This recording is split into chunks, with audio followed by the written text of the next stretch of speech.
In the heart of the greenwood forest, where the trees stood tall and thick like living giants, there lived a man named Jack Stone. He was not an ordinary man. He was a lumberjack, known by the nearby towns as the Giant of the Woods, with shoulders wide as a door and hands like iron. He chopped trees alone and spoke little to others. Most people found him scary, but the forest loved him. The animals came close to him, and the wind seemed to whisper his name on a foggy morning while cutting through a large pine tree. Jack heard something strange. It was not the sound of a bird or a falling branch. It was a soft, metallic voice, like a whisper from a machine. He stopped swinging his axe and looked around. At first, there was nothing, just mist and silence. But then he saw a glowing blue light coming from inside a hollow log nearby. Cautiously, he walked to the log and bent down. Inside, he saw something that made even the Giant of the Woods take a step back.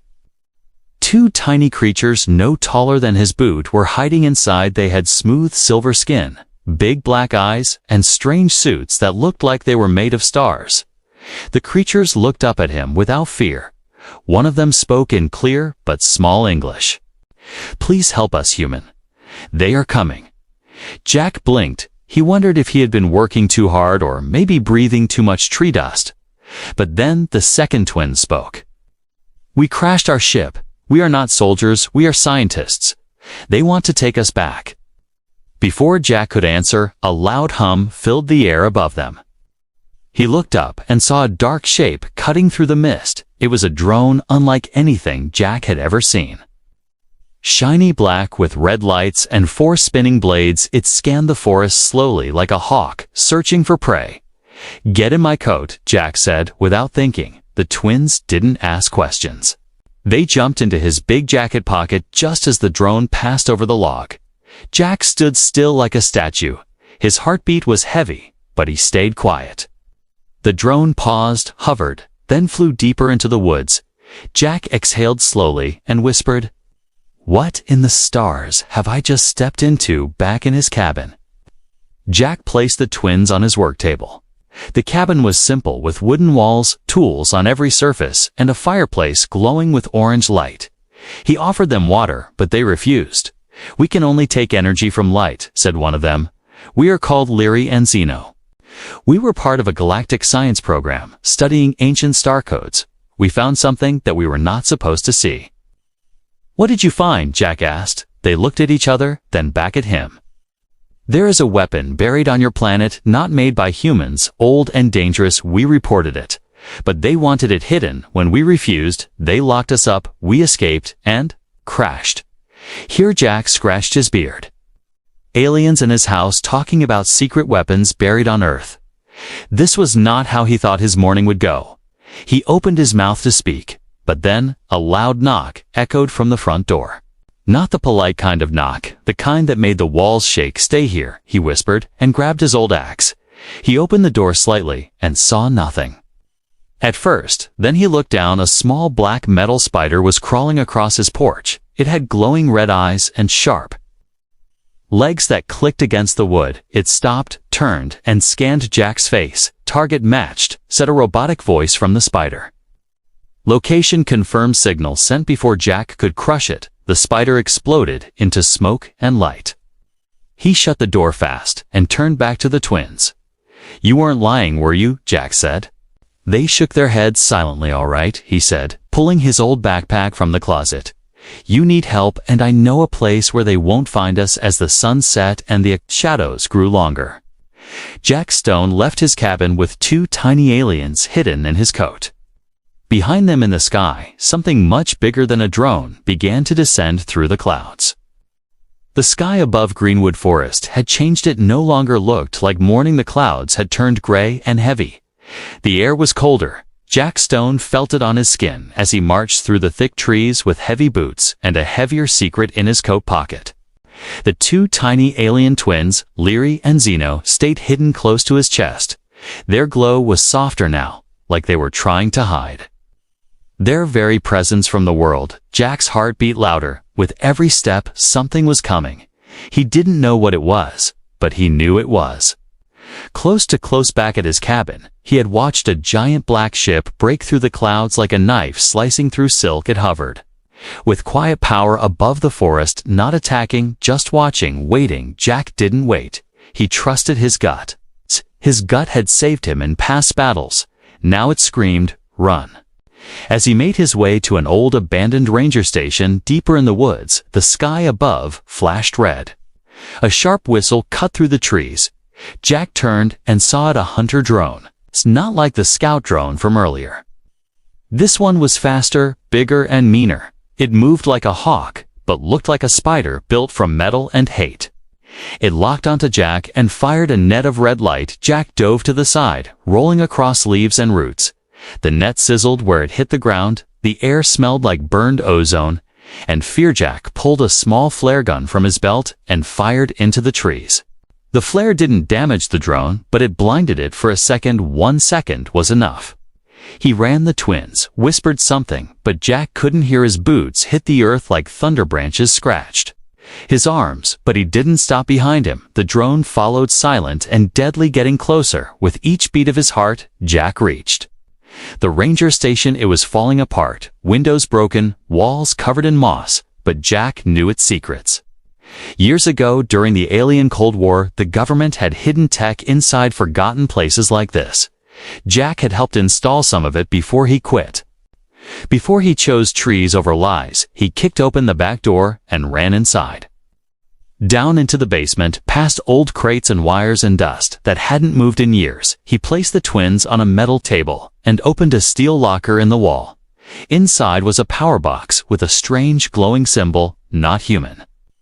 The twins looked at each other and touched the box. It lit up with a soft blue hum. The lights in the room changed to shield, activated the drone outside, slammed into an invisible wall, and exploded into sparks.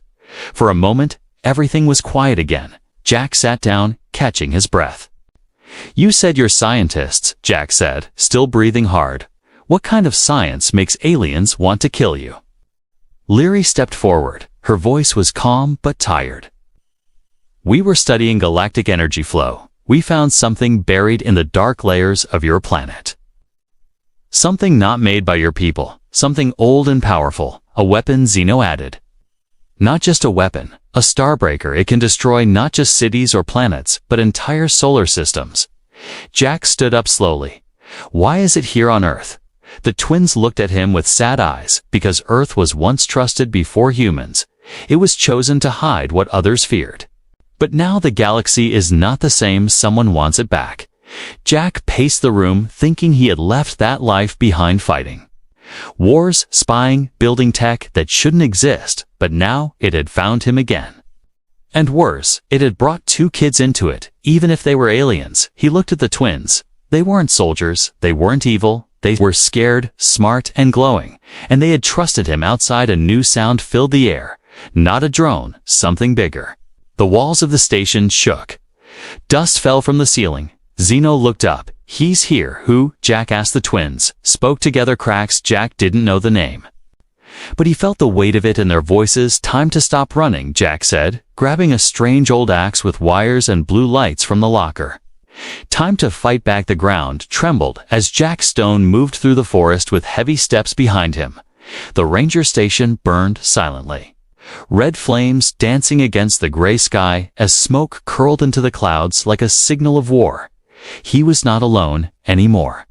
Inside his coat, the twin aliens Leary and Zeno huddled together. Their light dim but steady, their voices quiet. Their fear louder than words. Jack knew the forest better than anyone. He took a sharp turn left, stepping through a wall of thick vines that covered a hidden path. The trees grew darker here, older. This part of the woods was untouched, even by time. At the end of the path was a steel hatch hidden beneath moss and stone. He dropped to one knee, brushed away the years, and pressed his palm against the metal. For a moment, nothing happened. Then a blue light scanned his hand, and a robotic voice spoke, "Welcome back, Jack Stone."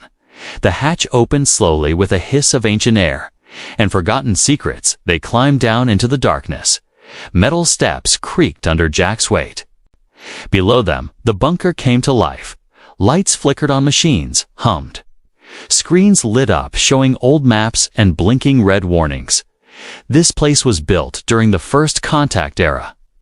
Long before the world knew aliens were real, Jack had worked here in silence. Training, planning, helping build defenses for a war that never came, or so he thought. Now the war had arrived in his forest. He set the twins on a table in the center of the control room. Screens above showed the sky filled with strange shapes. More ships were coming. One screen buzzed with static. Then cleared a face, appeared not human. Cracks his skin was dark metal. Eyes red like fire, his voice cracked through the speaker. Return the fugitives, and Earth will be spared. Refuse, and watch your trees burn. Jack turned off the screen with a silent glare. Who is he? Jack asked. Leary stepped forward. He is not just a bounty hunter. He is a collector of lost weapons. He wants the Starbreaker buried on Earth. He will burn your world to get it, Zeno added. He cannot activate it, but he wants to sell it to the highest bidder in the galaxy. War kings, planet killers, anyone who can pay in blood or stars. Jack walked to a hidden locker. He pressed his old code, and it opened with a cold click. Inside were weapons, not normal ones, axes with electric edges. Guns that fired light armor built from alien tech mixed with Earth steel. He had helped make these. He had sworn never to touch them again, but now he had no choice. He picked up a glowing axe and strapped on the armor. The weight felt familiar. Like an old song returning to his bones, the bunker lights dimmed for a second. Then a voice filled the room. It was the old AI unit Echo. Jack Stone status changed. Enemy presence detected near Earth's core site. Leary and Zeno turned to Jack. They knew what that meant. The Starbreaker was no longer hidden.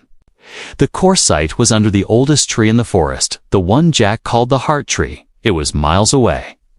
But if cracks reached it first, Jack looked at the twins. You still trust me? He asked. Without hesitation, they nodded. Then stay close and hold on. He said. He pulled a lever beside the console. The back wall of the bunker opened, revealing a long underground tunnel lit with blue lights and echoing silence. Jack stepped inside. The twins followed. Behind them, the door sealed shut, the sound of ancient locks turning like a warning to the world above. In that moment, Jack was no longer just a lumberjack. He was a guardian. A warrior, and maybe the last line between Earth and destruction. As they moved deeper into the tunnel, the lights began to flicker far above them. In the forest, a dark ship landed. The ground cracked, trees screamed, and from the shadows, Cracks stepped out, his red eyes glowing. His voice whispering one word, begin. Jack Stone stepped out of the hidden tunnel and into the twilight of Greenwood's heart. The trees here stood taller than buildings and older than memory. He could feel the ground breathing under his boots. This was the sacred part of the forest, the place only animals dared to walk. And now it was a battlefield waiting to happen. The twins, Leary and Zeno, sat on his shoulders, holding on tight. Their glow pulsed with with worry, but they trusted him. He was the only thing between them and the end. Jack's armor shimmered with quiet energy, not shiny like alien metal, but rough and powerful, made from earth, forged with purpose. Strapped to his back was his old lumber axe, now enhanced with a reactor core, stolen from a downed alien scout. Ship it hummed softly, like it knew what was coming. He stopped at a clearing. The trees opened like curtains and revealed the sky above. Black ships circled slowly, casting long shadows over the forest floor. They moved like sharks, waiting for blood. Jack began his work, not chopping, not fighting, but building. He placed strange metal rods into the ground in a circle. Each rod carried energy. Each one hummed when touched. He was making a trap, one he had designed years ago, but never used. A forest shockweb. He worked fast. The twins helped, guiding his hands with quiet instructions. They understood alien tech. He understood nature. Together, they made something new. Suddenly, a high screech tore through the air. The trees shook, birds fled, and then silence. From the sky, Cracks descended. He landed like a meteor, his armor steaming, his claws sharp and stained from other worlds. His red eyes scanned the clearing. They stopped on Jack. You are the human they speak of. He said. You should have stayed out of this. Jack gripped his axe. "This is my forest," Cracks laughed, a deep metallic sound that echoed like thunder. Then he charged. Jack swung his axe. Metal met metal, sparks flew. The ground shook. They clashed again and again. Each strike from Cracks was like a hammer. Each block from Jack was like a tree refusing to fall. The twins stayed hidden behind a tree, their small hands glowing with nervous energy. Zeno whispered a code. Leary tapped into the rods around the clearing. The trap was almost ready. Jack dodged a crushing blow and rolled behind a stump. He activated a small device on his wrist. Now the rods lit up. A wave of energy burst across the clearing. A net of blue light rose from the ground, catching Cracks mid-attack. He roared and thrashed, but the light held him still. Jack walked forward, breathing hard sweat on his brow. He looked at the trapped hunter. "You messed with the wrong planet," but Cracks only smiled. "You are strong, but you are too late." From the sky, another ship appeared, this one larger than the rest. It hovered above the tallest tree in the forest. "The heart tree," Zeno gasped. "He's sending drones to the core." Jack looked up. He had won this fight, but the real battle had already started elsewhere. He turned to the twins. "We have to go now." Cracks growled through the energy field. "You cannot stop it. The core will be mine." Jack didn't answer. He lifted Zeno in one arm and Leary in the other and ran into the trees. Behind them, the rods began to spark and collapse. The trap was breaking. Cracks's laughter followed them like smoke. The forest grew darker as night came, but Jack did not stop. He knew the paths, he knew the routes. He knew where the heart tree stood, and deep in his chest, he knew something even Cracks did not. This forest was not just wood and leaves, it had secrets, old ones waiting to wake. The moon rose like a silent guardian over Greenwood Forest, casting silver light through the tallest branches. Jack Stone moved like a shadow between the trees, carrying the twins close to his chest. Each breath he took felt heavier than the last. The air had changed. It was thick with energy, old energy. Something deep was waking beneath the ground. They reached a hill shaped like a claw, rising above the rest of the forest. At its top stood the heart tree. No one planted it. No one remembered when it first grew. It was not a normal tree. Its bark was dark green like aged copper. Its branches reached the stars, and its roots were said to go deeper than the planet's core. Jack had seen it only once before, years ago, when he stumbled into this part of the woods during a storm. Back then, the tree had spoken to him without words, only feeling warmth, warning wonder. Now he stood before it again. But this time, he brought danger. Leary and Zeno stepped out of his coat and walked up to the tree. They bowed their heads. "We are sorry, Guardian," they whispered, "but we had no choice." The ground under the tree shimmered. A circle of stone appeared. Old carvings glowed with soft golden light. The tree accepted their presence. It remembered them, or others like them. Jack looked around. No ships, yet no drones, but he knew they were coming. He turned to the twins. "What now?" he asked. Zeno placed his hand on the stone. "There is a chamber below. It holds the core." Jack raised an eyebrow. "You mean the Starbreaker?" Leary shook her head. "No, not the weapon itself. Just the key to unlock it." Suddenly, the wind stopped. The leaves froze in the air. Time held its breath. Then a sound like metal grinding against bone filled the forest. From the shadows, Cracks emerged. His armor cracked from the last fight, his eyes burning brighter than fire. Behind him floated 3 drones carrying a box made of black glass. Inside it pulsed a red light. "The other piece of the key. You ran well," Human Cracks said, "but all roads lead here." Jack stepped forward, axe in hand. The heart tree pulsed behind him like a giant beating heart. "You're not touching this tree, Jack," said Cracks. "Raise the glass box. This belongs to the galaxy, not to this forgotten mudball of a planet," Zeno shouted. "If you activate both pieces here, the weapon will wake. You will destroy everything." Cracks laughed. "Not my problem." He tossed the box toward the stone circle. Jack moved like lightning. He caught the box mid-air. It burned his hands. His armor hissed, but he held on the ground. Split. A deep crack opened from the tree's roots. Blue light rose from below. The heart tree was angry. Cracks charged. Jack swung his axe. Cracks blocked metal. Screamed. Light exploded. Leary and Zeno linked hands and began to glow. Their bodies became almost transparent. They stepped into the light coming from the crack. We can stop the activation, they said, but we need time. Jack nodded. Time is what I'll give you. He fought like the storm itself. His axe danced through air, and firecracks fought back with blades that changed shape mid-swing.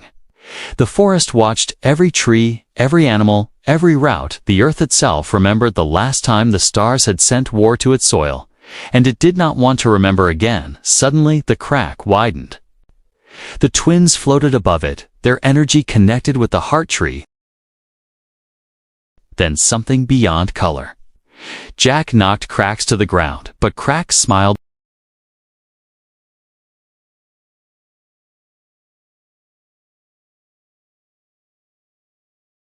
Exhausted but alive.